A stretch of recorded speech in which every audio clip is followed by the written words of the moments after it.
Hi, I'm Suki from Professional Selection. Today I'd like to talk about some follow-up questions we got to our previous video on how to take effective references. One of the questions we got was, at what stage do you do the reference? That's a difficult one because it depends on the type of recruitment you're doing and also your client expectations. If you're in that contracting space, then yes, you're going to need to take the references up front before the individual even meets the client. But for the purpose of this conversation, I'm going to talk about direct hire. Well, I still think leave the references till second, third stage of the interview process. I'll tell you for why. At that stage, you'll know what your client is thinking, some of the areas that your client's wanting clarity on, etc. That also raised a question as to, well, how do you know a candidate is suitable after one interview? In reality, in our process, we have a two-touch process. So candidates that are new to us speak to at least two individuals in our office.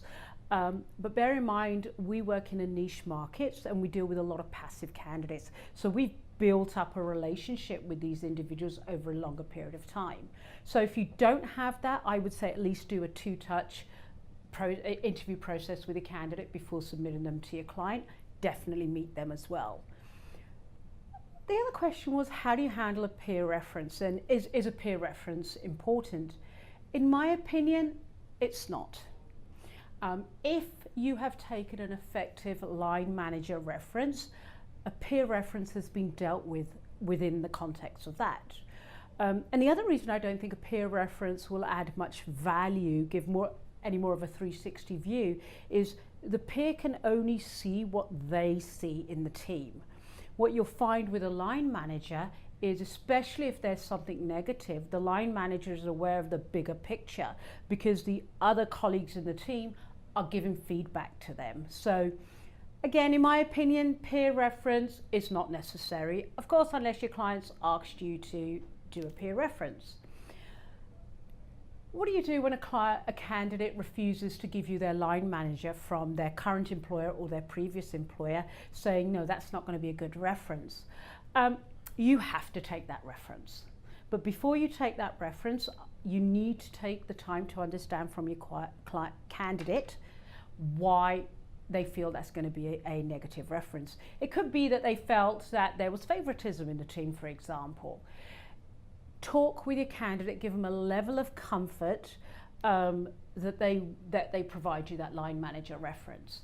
When you are taking that reference, again, you have to bear in mind what your candidate had said and ask the question in the context to either verify that or not. But line manager references is an absolute must. I've not yet made a placement where my client has said it's okay not to do a line manager reference, so that's critical. The other question was, I've been asked to give a reference for a former employee and I don't want to do that. Simple answer is you don't have to. That's the reality, so politely decline. But if you do give a reference, it needs to be honest and effective. Now, do not feel pressured to give a good reference if you don't feel you can.